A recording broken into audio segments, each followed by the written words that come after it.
We're looking at chapter 5 of Tsotsi, and it's not a very long chapter. Of course, being a prescribed novel, there's always something that we can talk about, which we will do. But except for the title slide, there are only 4 slides that I'll be going through. So the video shouldn't be too long, but let's see how we go and let's get into it. So we'll start on page 48, and we realize that during the course of the Saturday, when Tsotsi was at the shop and in the ruins looking after the baby and all that, 2 seemingly insignificant things happened, and one of them is that Gumboot Lamini, who they took on the train, was buried, and Boston awoke. So if we look at now Gumboot Lamini, and we think to ourselves, okay, here's this dignified man who was loved by his wife, who worked hard for his money, etc. He was a good man, died a terrible, unnecessary death, and now he's being buried in a foreign place with no one around. The only 2 people that are his gravesite are Reverend Henry Ransom of the Church of Christ the Redeemer and the guy who dug the grave, Big Jacob. He has no friends or family around. Adding to that, he's got this terrible facial expression because of the hatred that he had when he died, because of Tsotsi's making that obscene reference to his mother moments before his death. So that is really, really sad. And then it tells us on page 48 the whole cemetery itself didn't exist until the people in the township had nowhere to bury their loved ones after they died. So they dedicated an area of land as a cemetery informally. And by the time that the officials, the government officials, came to allocate the township a cemetery, they realized that, well, one had already been created. But of course they wanted to appear all important and that it was theirs and it was all formal and official and stuff, so they planted some trees around a fence that they constructed. Of course the trees actually, most of them died because they were the wrong trees and they weren't hardy enough to survive there, which also kind of adds to the fact that the carelessness of looking after the people in the township, that even the trees that they plant there die, also just kind of mimics the whole atmosphere and the theme of death that we can kind of attach to the township as well. Then it talks about on page 49 how Big Jacob, because they didn't know what his name was, they said, well, considering he died on Friday night, let's call him Friday night, and we can say that we buried Friday night on Saturday afternoon. Now the minister is very troubled and upset by the fact that he doesn't know what Gumboot Lamini's name is, and he starts going on, like, this man, oh Lord, what man? This man, this one. He's trying to create this man in the image of God, but he doesn't even know what his name is. And you and I will know that our name forms a major part of our identity. And if you look at Tsotsi, for example, his name is Tsotsi. That creates a very distinctive identity of being a gangster. And he doesn't, well, we can say he doesn't know what his real name is. He does. He's just kind of suppressed that memory, but we'll come back to that a little later. Then we go to Boston, middle of page 49, who's been lying there now in this alleyway outside Suki's place in the dirt there since Friday night. It's now Saturday afternoon. So he's also lost a lot of dignity because he's all beaten up and bleeding and kind of half passed out. He's been unconscious most of the time. He tried to get up once, but he didn't have the strength and fell back into unconsciousness. Now he's actually getting up. He sees this kid there with this bicycle wheel and stick staring at him. He looks at his legs. He realizes, hang on, something's not right here. And even his pants, his trousers have been stolen while he's been lying there. His good grey flannels. His good grey flannels, think like your school your school pants. Okay. Then page 50, it tells us that he was crying. Every move had brought its own individual wave of pain. Of course, he's in a lot of pain. He eventually manages to get up and he staggers down the alleyway. Then it talks about where he says, nothing matters now, not a single thing, it's all finished now, every single bloody thing is finished. And I've written there wrong. Well, according to Boston, he thinks, well, he's not in the gang anymore, obviously. He hasn't been able to get through to Tsotsi. He's beaten up and broken. He's lost his trousers. Now what? Basically, there's nothing left. And I've put there wrong because there actually is something very important that he has to do still. He needs to teach Tsotsi something and help Tsotsi. He doesn't know that, and we as the reader don't really know that either, but we will find out that he actually has a very, very important purpose in Tsotsi's life. Then, of course, we go to on page 50, Butcher and Diop, and they're trying to figure out now what has actually happened, because they weren't informed by Tsotsi that Boston was going to get beaten up. They were busy raping Rosie, and they're the one who's carried Boston out of Suki's place on Suki's request. And well, they haven't seen Tsotsi since then, so they've kind of been just hanging around, drinking and eating and playing games. And now they're busy standing outside Tsotsi's room throwing stones. Tsotsi's not there because he's been at the ruins with the baby. And it goes on to say that on page 51 that they, trying to have an argument about whether the gang is over, is he coming or not.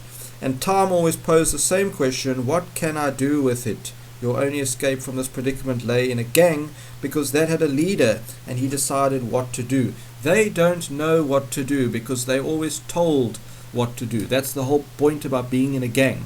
It actually tells us later on page 53 how they missed Boston, because with Boston not there, there's no one telling any stories. They might tell a story like, once I took a man on the trains and he had 100 pounds, and that would be the extent of the story, because they can't elaborate on it, because they can't tell these comprehensive stories. They don't have a good enough vocabulary to do that in any case.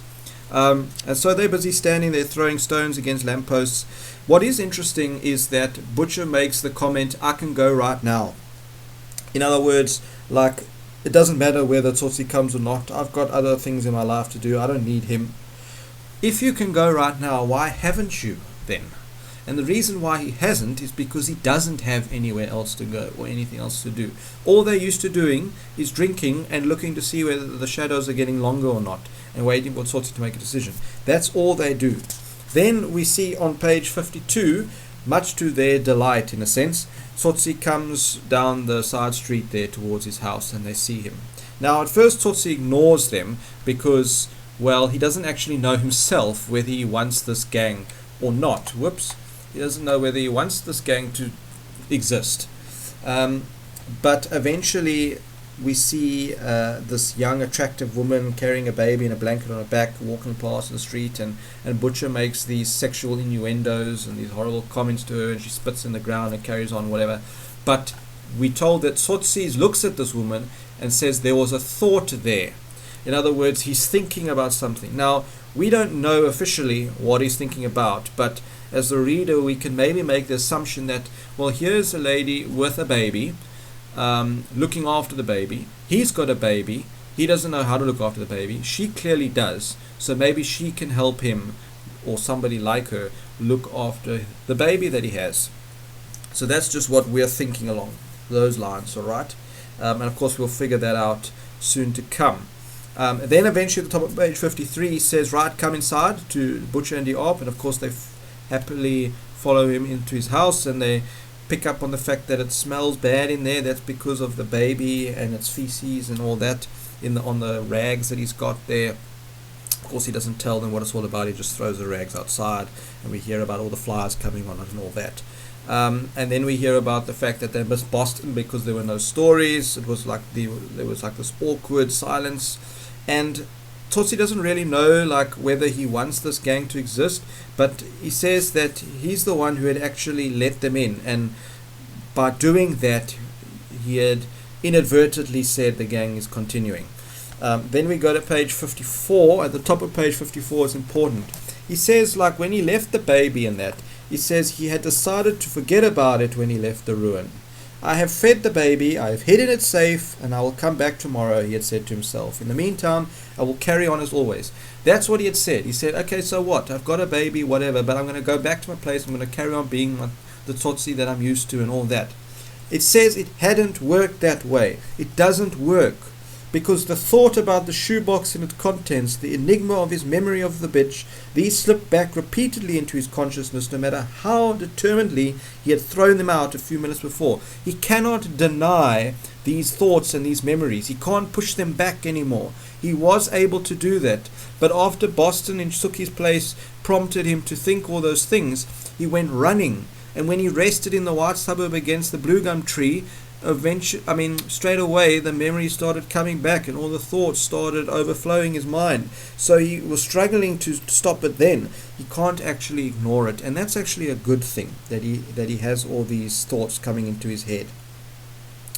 Middle of page 54 talks about he himself had taken Butcher and Diop in, taken them back, so to speak, but then why did he find himself looking at them at odd moments with something like irritation and impatience? And the reason for that is because now his journey, or his purpose, is actually trying to figure out a little bit more about who he is and his identity and this yellow bitch memory and all that, and not actually about the gang. So the fact that they are there, Diop and Butcher, are kind of like a distraction. You kind of actually, I don't need you in my life right now.